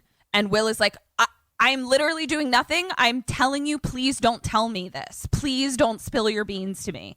And Rob's like, you're making me talk. And Will is like, I'm actively not making you talk. Please stop talking. Telling you Kim, not to talk. Yeah. So question 7, Kim, do you spill your beans? Does he spill his beans? I don't care what's happening. I don't. What the fuck is going on? Kim, you have to stay alive. Spilling your beans or not spilling your beans is the difference. Are you gonna spill your beans? Are you gonna spill your beans? Like, I don't understand either one of their perspectives. I'm like, why are you so upset about me spilling my beans? Why do I feel like you're making me spill my beans? Why do you hate beans so much? What is your deal with beans? Yeah. Okay, I personally think it's better to communicate as much as possible. So I'm going to spill my beans. I also love talking about myself, stories of my life. So sure. Sounds like fun. God damn it. It's fucking Cedric Diggory, you motherfucker. I have no idea. Sure, he does too. Also, I want to hear the fucking story, so I hope he does.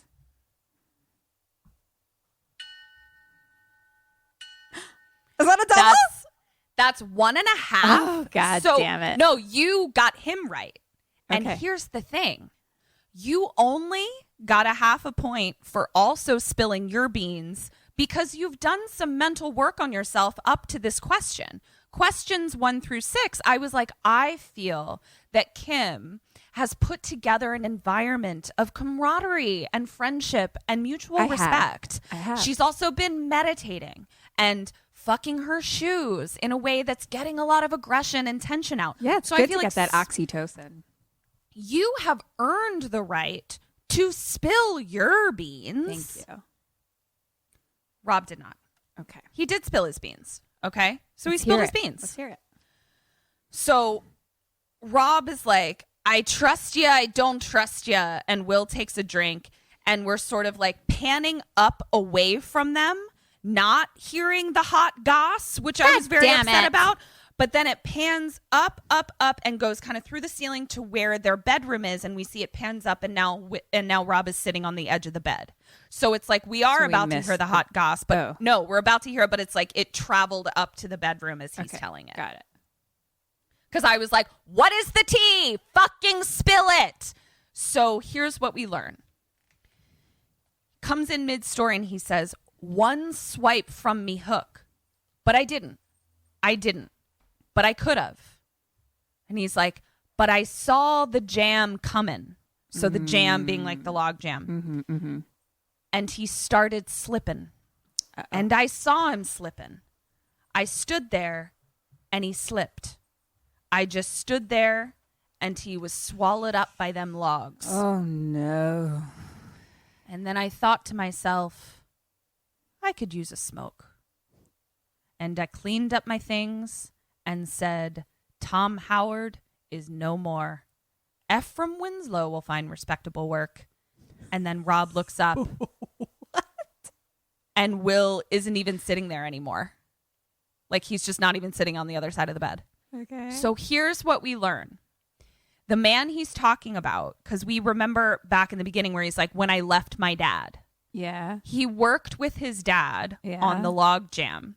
His dad was verbally and physically abusive. And was constantly calling him a dog and a piece of shit and didn't work and all this stuff. Right. So when he saw that his dad was about to be killed by the log jam, He didn't do anything. he didn't do anything. Fair. So the blonde man that he kept trying to blink away while he was having a whalegasm is his dad. Okay. Yeah. They say that logging is like one of the number one most dangerous jobs. I've heard that too. Why do we both know that? Don't because know. we share a brain. Yeah. One of us knows it, the other one knows it. Got it. Okay. That and deep sea fishing, I know are both up there. Yes, and ice driving, or driving ice truck drivers. Wasn't that a reality show? People drive across ice. It is. We'll postmortem it. I don't even know what the fuck you're talking about. You drive across ice? Yes, Ice on big truck trucks. drivers. Yeah. Why? Bitch, I don't know. I just don't understand why they're driving across ice. I don't either. I think it sounds like a terrible idea. I don't know why you would drive across ice, but there's a whole show have about to postmortem that because I don't know what the fuck you're talking about. Yeah, I've just seen it. I've seen a couple advertisements for the reality show, and it's just a bunch of people in big semi trucks driving over ice, and I'm like, I think you should take another route. Just don't drive over the ice. So okay. So he gets finished telling his story. He looks up, and Will's not sitting on the other side of the bed. And the camera just starts panning around the cottage, and we just hear Willem Dafoe's voice. Why'd you spill your beans? Why'd you spill your beans? Why'd you spill your beans? Right. So now we cut to Rob in the rain. And he's looking up at a body on the balcony of the light. Then all of a sudden, he's on the balcony of the light. He's made it up to the light. And he rolls over the body, and it's Willem Dafoe. And Willem mouths with no sound, why'd you spill your beans? Mm-hmm. And then, so he's like, Willem is laying on the ground. He's been rolled over and is now looking up at Rob. Mm-hmm. Rob has his hand on Willem's shoulder, right? Then Rob feels a hand on his shoulder. Mm-hmm. He turns, and it's some sort of Willem Dafoe combined with King Triton type of situation, and just a bright light coming out of the eyes. Okay. Then it pans to that same position, but Willem on the ground is gone, and it's just naked Triton Willem, like standing over Rob as he's like, like it's like very picturesque. We've created like a picture. Okay. It was really bananas. I really want you to watch it. So, and it's just like, why'd you spill your beans? And then all of a sudden cut to Rob, and he's just running forever, just running for his life. Cut to Rob pulling the dory out, which is like the dinghy that you would take to get out to the tender once the boat gets there. Mm-hmm. And Will is now running after him with an axe saying, don't leave me. Will starts axing the dory apart. No. And Will runs in the other direction. And I wrote, why is he wearing a jacket of dynamite? And then I was like, oh, no, that's a life vest. It's an old-fashioned life vest that looked like dynamite was strapped to him. And he runs in the other direction, runs into the shack, slams the door. Will axes the door down. And Rob is like, you crazy son of a bitch. You smashed up the light bulb. And Will is like, you're abandoning your post. And then he's like, I'll report you. And he threatens to report him. And Rob is like, I know what you did. You killed your second. I found his head in a lobster pot, and I smashed up the trinket, so now I'm free. And he starts clapping and laughing. No. Oh, no. And now Will is just staring at him like, oh, no. What's happening? And he just says very calmly, I got nothing to confess, but you spilled your beans, and it made you mad. You were just out there smashing up the lifeboat and chasing me with an axe. And what? He's like, what? And he's like, don't you trust me, Tommy? Better hand me the knife you pocketed. So he knew he had a knife the whole fucking time. Uh-huh.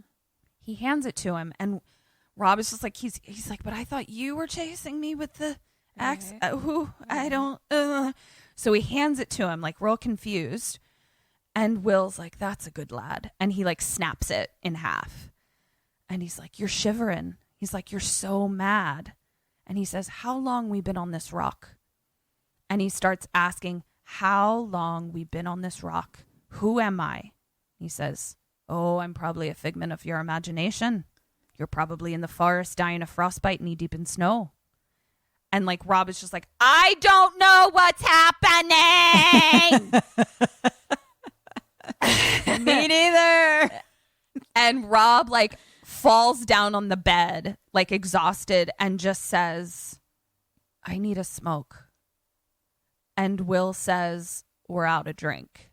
And cut to Rob pouring. Then we cut to, so now they're like insane again. Cut to Rob pouring hot water into a cup and then honey. And I'm like, are they making some sort of like honey liquor, like fermented honey to get drunk or something like that? I'm not sure, but they're like insane and drunk off honey, apparently. I don't, that's all the information I have for you. And they're like drinking and it tastes bad and they like scream. And then it cuts to a light racking and ocean waves, and they're like way too big. So the storm is still raging, crashing around the lighthouse. Now we cut to them in the cabin, drinking honey, laughing under a table, when a wave crashes into the cabin. Uh-oh. Cut to the next day. Cabin is wet, demolished, leaking. It's a sea cabin. It's under the sea now. And Will is waking up. Rob is drinking honey liquor, ? And crawling through the rubble. Cut to Rob trying to like get up, but instead he just like barfs onto the floor, but the floor is just water. So he just barfs into water. And then a book floats by. Me book. And he picks it up. It's the captain's log. I've been waiting. And we to just see hear Captain's log. a clock ticking. Tick. Hate tock, it. Tick. Tock. Tick. Tock. And he's looking through the book. And he just is getting angrier and angrier and angrier. And then he closes it. And then we cut to him punching the clock. And I was like, that's Kim. Fair. So cut to Will looking for something. Cut to Will now looking for something to light his pipe in water. And I'm like, that's going to be tough, bro. But all of a sudden, Rob comes over with like a match and he like lights it and holds it. And Will's like, thank you. And then he's like, what happened to your hand? And he's like looking at it. And Will starts talking. Whose hand? Rob's hand is all bloody because he punched the clock. Okay. And he starts talking about tetanus. And he's like, on a ship, someone got tetanus and blah, blah, blah. And Rob loses it. He's like, shut the fuck up. He's like, I'm sick of your fucking stories. I'm sick of your smelly, rotten mouth and your snoring and your farts. And he's like, and you smell like a cow fucked an onion. And you smell like jizz. And you're drunk. And I just fucking hate you. Like, just goes off. And Will says, you got away with words. And he says, you're relieved of your duties. And Rob is like, oh, don't I fucking know it, asshole. And he brings the book over and he starts ripping out pages. And he's like, slow on his duties, theft, self-abusing himself in the shed, recommends severance without pay. So, like, that's what he's been keeping in his log. Uh-huh. And he's like, I'm a hard worker. And he's like, let me up into that light. Please, let me get up there. Give me another chance. Forgive and forget. Kim, as Will, what do you do and what does he do? I don't think he lets him into the light. Because he can't be trusted. And, you know, he's a fucking madman. But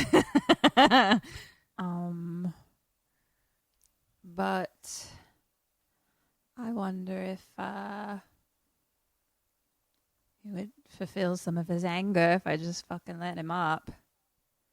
Go with him. With like my axe or something. A little babysitting, a little field trip to the light, supervised, of course. I think that's what I'll do.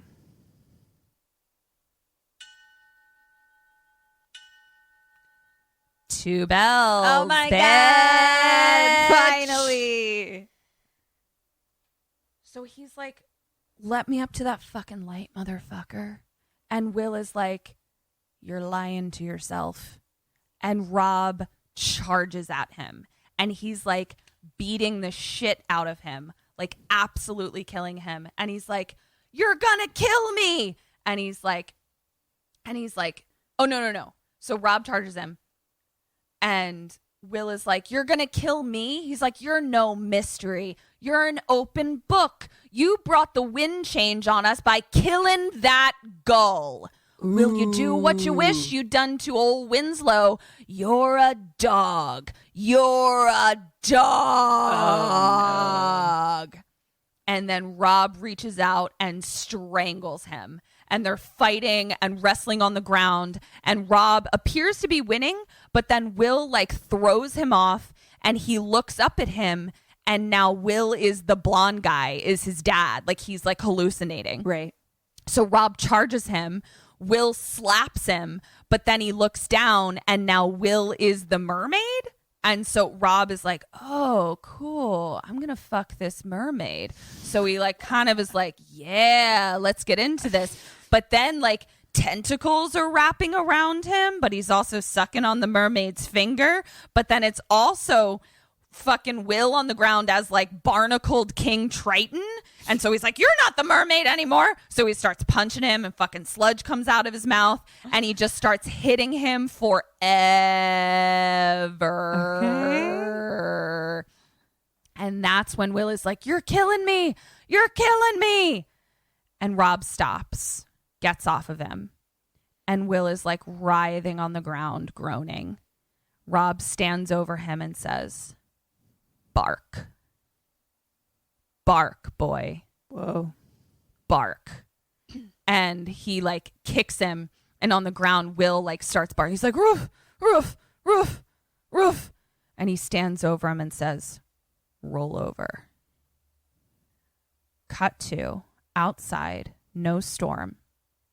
Rob comes out of the house and he calls Will. Will comes out behind him on all fours on a leash like a dog that Rob is walking. And he makes him climb up this little hill over to the lighthouse. And there's a hole dug in front of the lighthouse. And Rob says, good boy. Now you get in there where you belong.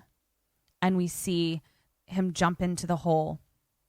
And he starts burying him, throwing dirt on him. What? While Will is in there reciting some sort of poem or whatever, like kind of like just spouting a poem. And he's like, you wanted to see what's in the lantern. So did me other lad. Then he's saying his poem. And it was like very upsetting, Kim, because like the camera is just on Willem Dafoe's face and like the dirt is being shoveled into the hole, but we're just seeing the dirt like continually fall on him and like going into his mouth and stuff. And all I could think like as an actor was like, whatever that is that they're shoveling onto him, there is no way that this was not one of the most like upsetting days of filming, like with dirt just like being shoveled into your mouth as you're like being buried alive. It was very triggering. Like I was just like, this would be an awful day on set. Like this was so hard to do and so terrifying.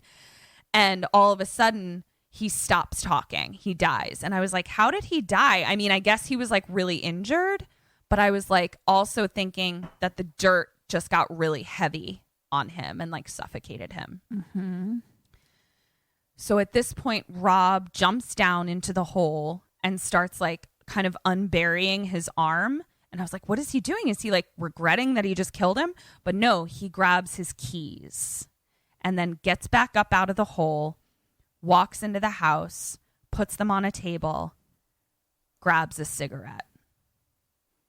Then, that light belongs to me! In comes Will with an axe. Axes Rob in the shoulder. Oof. Rob is so drunk, he just like kind of looks at it And then Rob just calmly picks up a kettle pot and hits him in the head. He falls to the ground, grabs the axe, and just splorshes Willem Dafoe's head. Oh, no. Dead. Picks up a cigarette and the kettle, walks out of the house, and he starts saying the toast as he drinks out of the kettle. Cut to crawling up the spiral stairs to the light. His face is way bloodier for some reason. And he slowly unlocks the grate, opens the door, climbs up. He's at the light. He's staring at the light. And I was like, this is quite beautiful. I can see why someone would fuck this light. It's a pretty, it's pretty hot. And I'm here for it. So the light door opens on its own and Rob is staring at it, just transfixed. And the camera's on his bloody face, staring and smiling. And he reaches out and touches the light. And the light's getting brighter and brighter, and he's touching it, and then he's laughing, and it turns to a terrifying, staticky scream forever, like a siren or a whale, and then he falls down all the stairs. Fade to white. Fade back up. Waves crashing. Rob lying on the rocky beach, naked, alive, barely, as his abdomen is being eaten by gulls. By gulls! The moral of the story is, don't kill animals, asshole. The end. That's it? As signified by me saying the end. Did that feel witchy to you? I'm getting the sense that it felt witchy to you. It felt witchy to me. Yeah. I'm sorry, guys. I don't know what it is. It's fine. I know it sounded good. It sounded like it sounded like it'd be fun to watch for like the acting. Yeah. I enjoyed it. I actually enjoyed it. So I'd be curious. I would be curious for you to watch it. Because I think I that wonder. me and Robert Eggers just don't speak to each other. You just don't get it. You just don't get each other. Not that you don't get it. You guys don't get each other. I can see that. I still want to watch it with you.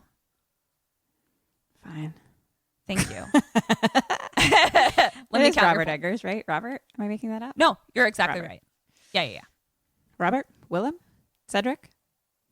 Jesus? Diggory Eggers? Who? Hello? Did you say Jiggery? Jiggery? Diggory? Jesus Jiggery Jones? Jesus Jiggery Jones. Hi, Sammies. So we heard a rumor that you're not signed up for our awesome Patreon yet. What? Where are you getting your BoneCon then? It's cool. It's fine. You can still subscribe. Just hit the link in the show notes or search for us on Patreon. We're right there. We've got all kinds of BoneCon. That's bonus content. We've got mini-sodes, postmortems, and Q&As, all live streamed. Polls, prizes, merch, and just a general smorgasbord of KKSAM. So join us. Or else. All right, ye landlubbers. Go on. I'm a pirate. Great. Good job. That was my pirate voice. No, your accent like was it? great. It sounded like you were going to sell me a Red Lobster commercial, though, but go on. Putting that on my resume. You need a new spokesperson for Red Lobster. Come on down to I-95 Red Lobster. We got lobster. And me buns. Have you tried me cheddar buns? Oh, me cheddar biscuits. buns. Ah, me mistress cheddar buns. I fuck 'em every night. Ooh. Sir, this is a family commercial. Okay. Kim, you got 50% on your Dead or Alives. Great. Who would I say? Great What job. did I say? You said Rob was alive, and then you said Will was dead. Oh. So they're both dead. Great. Out of 16 question points, you got 9.5. So more than half, more than 50%. So you got 10.5 out of 18. Nice work. Yeah. I think you Not my did great. best, but sure, I'll take it. It was a tough one because it's like you It's a lot don't of hard- know who's insane. Like I Yeah. still don't know who's insane. Right. Yeah. Yeah. So, but yeah, that was The Lighthouse. I wonder if it's the same issue as The Witch. Which is how don't would you describe the Care issue? about them.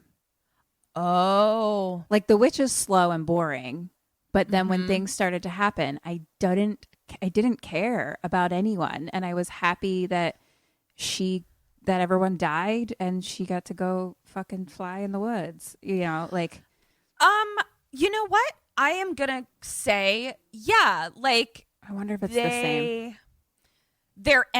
Because even now as I'm talking to you, I found Jesus and Cedric fascinating, interesting, but I didn't have any empathy for either of them. Exactly.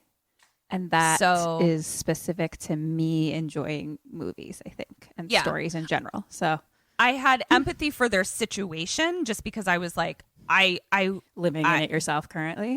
Living in it myself currently. And also just right. this is an untenable situation for any human, not just specifically these humans. Right. And these humans, it really isn't about us being like sympathetic to either one of them. Right. That's actually a very astute point, Kim. And that makes sense to me as to why it wouldn't register with you. Yeah, I wonder if that's because it feel like, I have to like feel it out. I'll process this whole thing a bit, but it already feels that way a little bit. Like I was like, sure, they're dead. Cool. Yeah, no, that makes sense to me. That actually makes total. And honestly, now that you're bringing this out in me, that's how I felt like when he killed Jesus, and it also is how I felt when Cedric was being eaten by gulls. Like I was more like, yay, the gulls got the gulls I know, right? won. Yeah. Like I was like, hooray for the gulls. Like I didn't even care who killed who with the heroes. axe. I was like, okay. Yeah. I don't know. So that makes sense. Well, that was The Lighthouse, guys. Thanks for letting me watch it, Kim. I've been wanting to watch it for ages. Yeah, I'm glad that we did it because people love it again. Yeah. Same. And our friend Molly Henry is going to be very excited that I did The Lighthouse. She's been wanting me to do The Lighthouse. Oh for yeah, quite some no, time. she's the one that when I shared on Instagram that was like the motherfucking lighthouse, beware the gulls. She was like that. She's like looking back now, that might have been too aggressive. I was like, no, it was perfect. Thank you. No, it's perfect. Yeah. So well, yeah, that was fun. I'm glad we got to do it because everyone loves it. I get it. Yeah. That people love things that I don't always love. That's fine. Hey, We can have differing opinions. Some people like to fuck shoes, others don't. Others That's like to okay. fuck lamps. It's okay. Yeah, exactly. Fuck whatever you need to fuck. It's cool. I'd love a good fuck. Yeah, with consent. Only if your shoes and lamps are consented. Always with consent. Yeah. So Well, what do we have to tell people to do? God Follow damn us it. on. I meant to do this in the beginning. What? To tell people to call us. Oh, Because it's like the last chance. okay. We're going to say something right now and then we're going to pop it in the beginning. Okay, so but do all the other things too. Follow us on Instagram, Twitter, KKSAM Podcast. Go check out our merch. Call us. Join our Patreon. We and have leave us super a fun stuff fucking happening. 5-star review. Yeah, And share us with a friend. And I don't know. I love you so much. Just be a good person. And I love you. Thank you for listening. You're all amazing. We love you so much. We love you so much. This has been Kim and Kat Stay Alive. Maybe. So until next week, Stay alive. why'd you spill your beans?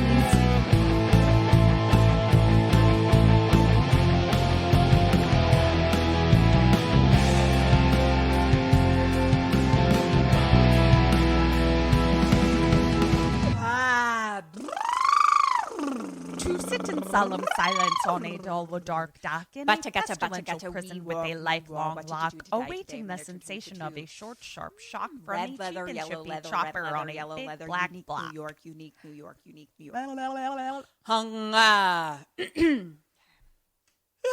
Okay.